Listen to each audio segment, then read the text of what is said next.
Hello and welcome to Miss Charlotte Astrology. My name is Charlotte. I'm a full-time working astrologer, and on this channel I analyze the astrological charts of public figures, and very often they are celebrities. And they usually come in the form of actors, artists, musicians, politicians, royalty, and the occasional serial killer.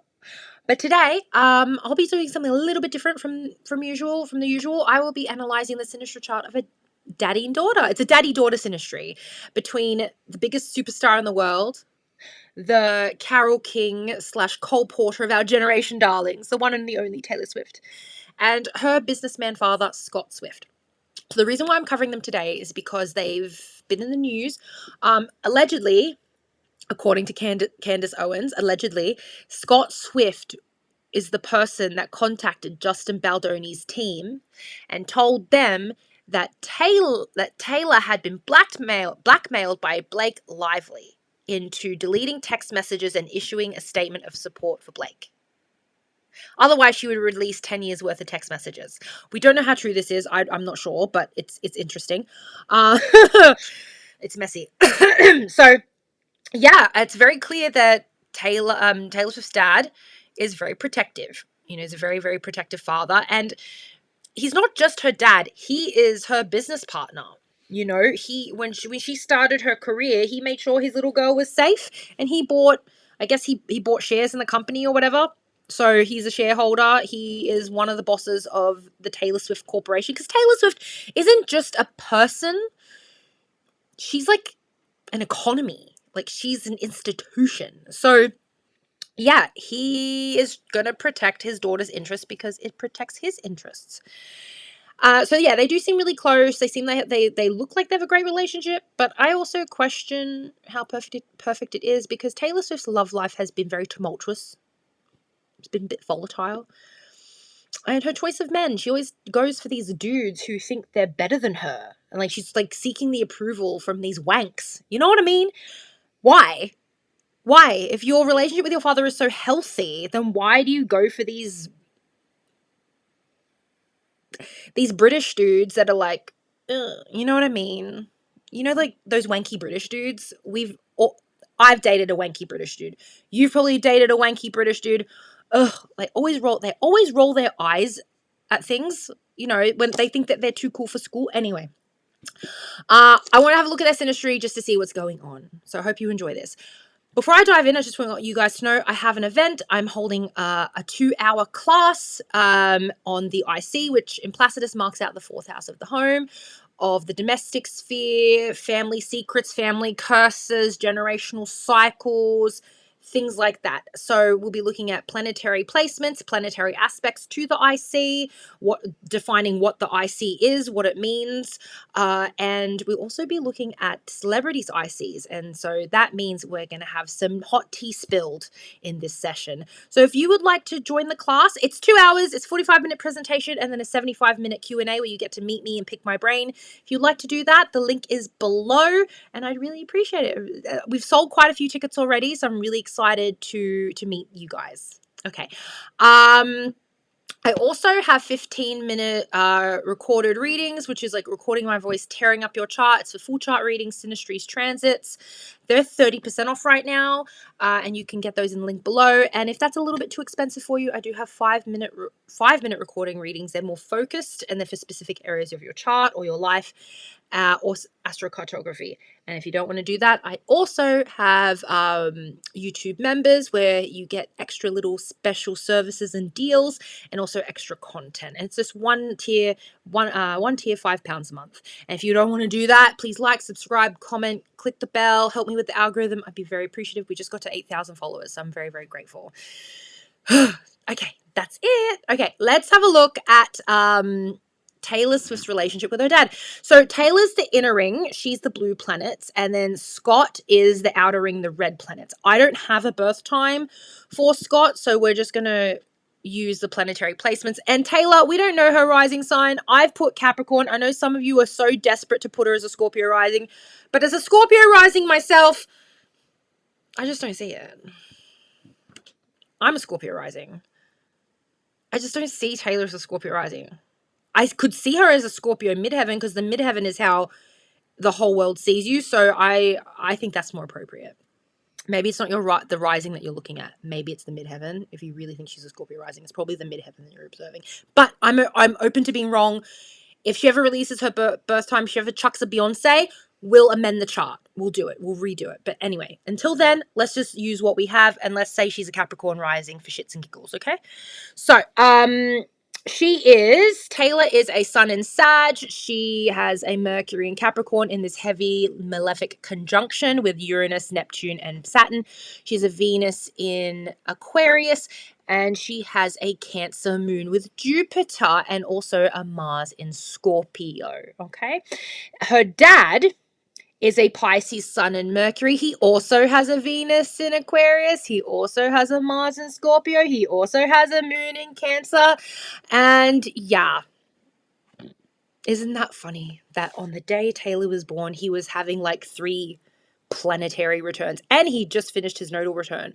So isn't that fascinating? And it's very likely when Taylor's mum was pregnant with her, he was having his nodal return. So, and then he had Taylor just after that. So that's interesting. Okay, so let's dive in. Let's have a look at the next slide. Okay, like father, like daughter, the Cancer moon conjunction. So the moon represents your feelings, your emotions, your emotional processing. Cancer moon, the Cancer is at home here because Cancer governs. The moon governs Cancer. So very warm, very maternal or paternal people, very family oriented, highly sensitive. Love you guys, a little emotionally erratic, and yeah, they take things very personally, even when it wasn't that personal. So, but yeah, very warm, very kind, very maternal, very patient with crazy people. I must say, I have some Cancer moons in my life who would they put up with me, honestly. But yeah, they both have this Cancer moon in a conjunction, and if his moon is in her 7th house, it's like best friend energy. It's quite sweet. However, Uranus is chaotic, okay? Uranus is very chaotic. It gives an Aquarius flavor. It's inconsistent, right? It can blow hot and cold. It's very close to you 1 minute and then pushes you away the next. Like that kind of Aquarius energy, it jumps up and down and side to side, and it's very erratic. I think he also has trouble with emotional impulsivity. I do remember because I went to the Eras tour in Sydney. I went to night 1, and I remember shortly after that, Scott Swift punched a photographer and gave the middle finger to the photographer. I was like, this man is wild. He's emotional. That's why he's got to be in the background and be a quiet, like, shadowy figure in the background of Taylor Swift's life, at least publicly, because he's wild. He's very wild. So while he's very protective, very loving, I think he's very chaotic. Yes, very protective, but at the detriment to himself with other people sometimes. He also has Lilith not too far away. It's not in a conjunction, it's fine, but every time I see a man with Lilith on his placement, I'm wondering if he hates women a little bit. Not to say he hates Taylor or anything, but there's like, whenever I see Lilith with the moon, I'm like, well, you might have some relationship problems with women. Like, there's some issues there. So yeah, he's very, very sensitive and emotionally erratic, very warm and kind, don't get me wrong, but there's some dysfunction here. Taylor has a better moon planet conjunction here. She got Jupiter. Jupiter is warm and kind and generous, and right when Jupiter's with the moon, it's warm and kind and generous and a little bit more stable, maybe too optimistic and too kind, and don't forget, Jupiter governs Sagittarius, and she's a Sagittarius sun, so she's got that double Sagittarius energy here. Yeah, and just eternally optimistic, kind, loving. I want to like feed the poor. I want to right. She's got that energy. Scott's not like that. I think Taylor's sensitive for others as well as herself. She's a little bit self-involved. We love her, but she's very self-involved. But I think she's also very I think she's also very empathetic towards other people and the plights of others. Like Jupiter expands out, right? A Cancer moon expands out. If she's in pain, she also understands that, other people must be in pain. I should help the world. She's got that kind of philanthropic energy. Her father, not so much. You know, I think he can be generous with the people that he knows. I don't think he's as philanthropic. I think he's a bit, I think he's not philanthropic. He's chaotic. So, even though they have the same Cancer moon and they're highly sensitive people, I just think that Taylor's the more pleasant one to deal with out of the two. Now, she's got Chiron here as well. Chiron is where you feel rejected. Chiron is where you feel pain. And because Chiron is with the moon in Cancer, there's pain in the home. There's pain with the mother. Mother dealing with rejection, something like that. There's trouble in the home. And Scott's moon and Uranus sit on that, and his Lilith is also here. So he aggravates this wound.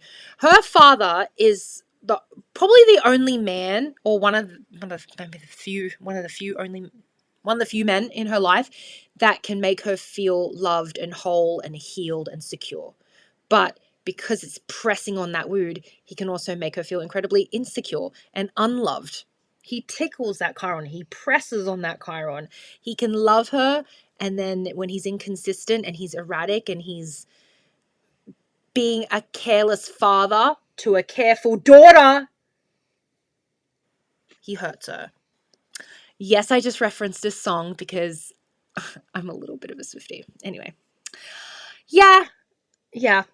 He just seems very chaotic. I know that they have a moon conjunction. You'd think they'd be on the same page a lot of the time, and I think they are, but he's just erratic. And it makes her feel insecure when he's being that way. But yeah, he blows hot and cold. A lot of love here, don't get me wrong, but yeah, he's not perfect. Nurturing genius, Scott's Pisces sun and North Node and Taylor's Pallas, Athena. You know, it's really interesting. The man that she had the longest relationship with, Joe Alwyn, is a Pisces, and her dad's a Pisces. And I was like, interesting. And he's also a little bit of a snob, like hoity-toity, like nothing's good enough for me. And I'm wondering, was Joe Alwyn like her dad? I'm wondering. So, I mean, if someone's placements are sitting on your Pallas Athena, they're obviously going to activate that genius. Pallas Athena is your creative and strategic genius. The people that sit on that placement can be a muse, for better or for worse. Yeah, so his Mercury's there. There's an intellectual collaboration here. Like, these are intellectual placements. Mercury is the mind, speech. It's sitting on her Pallas Athena. I think he helps her strategize and he helps her communicate things to the wider world. All of this is playing out. It's in the second house. If we have the houses right, it's in the second house of money. And his sun is in there. His Pallas Athena is also here. So yeah, working in collaboration is good for her wallet. If we read it as playing out as a third house, it's like best friend energy. Okay? Because third house is friends. So, yeah. And he's also having his nodal return right now, which is rough. I'm going through my nodal return right now. Saturn is about to sit on Saturn's about to sit on my sun, and I'm just not having fun with that. Anyway. This is going to be an interesting time for him. It's a new phase of his life. He might, I don't know if he'll retire, but I see him slowing down with this nodal return, especially after Saturn's just ripped through his placements. Yeah. But he is here to nurture her genius. Nurture her genius and make money from it. There we go. Pressing on the wound. So I talked about how his moon and Uranus sit on her Chiron. She also has placements on his Chiron. They are weak for each other. When someone has placement on your Chiron, you simultaneously feel like they can heal you, but they can also hurt you. And yeah, you're holding each other's kryptonite, you know? So, I don't know what house this is in, but Chiron in Capricorn is a wound of money. My dad was born in 1952 as well. He's got Chiron in Capricorn on he's a Capricorn man with Capricorn. He's got a lot of Capricorn. So there's an insecurity around wealth and money, like a fear. And it's so funny because these people are baby boomers and they were born after World War II, but they're very money conscious, very hyper concerned about poverty and money. But then like a lot of them, especially if you're in the West, are not poor, right? So anyway, she has her Mercury, and then it's in this like malefic conjunction with Uranus Neptune and Saturn sitting on there. I think she brings things up. I think she tries to hold him accountable. Like, she's pressing on that wound as well. And because it's Mercury, she verbalizes it. She'll just say the damn thing. But I don't know what house this is in for him. But yeah, he is weak for her. He'll dive deep into his pockets and pay for guitar lessons and move her to Nashville. Like, he is a girl dad. And she is daddy's little girl. So yeah, weak for each other. They also both have a Venus in Aquarius, which is like, love my Venus in Aquarius people, but you're inconsistent. And you're afraid of commitment. And it's like, but the commitment that you want, like the love that you want, is like conceptual and not rooted in any kind of reality. It's almost as bad as a Pisces Venus. At least that one's exalted. But yeah, a Venus in Aquarius loves the concept of things. And then when it gets too deep, and because you can't nail down an air placement, it's air. They need to be free. If you want a relationship with Aquarius Venus, they have to be free. You have to let them go. Okay? But yeah, I think their hearts, it's because Venus is the heart. When you have they're not in a conjunction, but they are together. They have the same heart. They have the same value system, and they have that same inconsistent nature when it comes to their relationships. Like, they're very similar. So, and I'm wondering if that's why Taylor is always getting with dudes who are very distant. Like, it's always a fight. It's always a chase, right?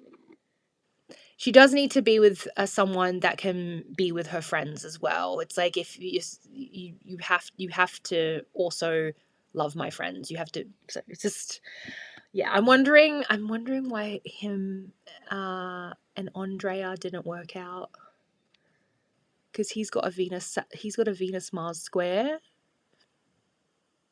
And I'm wondering, this is just me wondering. It doesn't have to be true. I'm wondering if he cheated.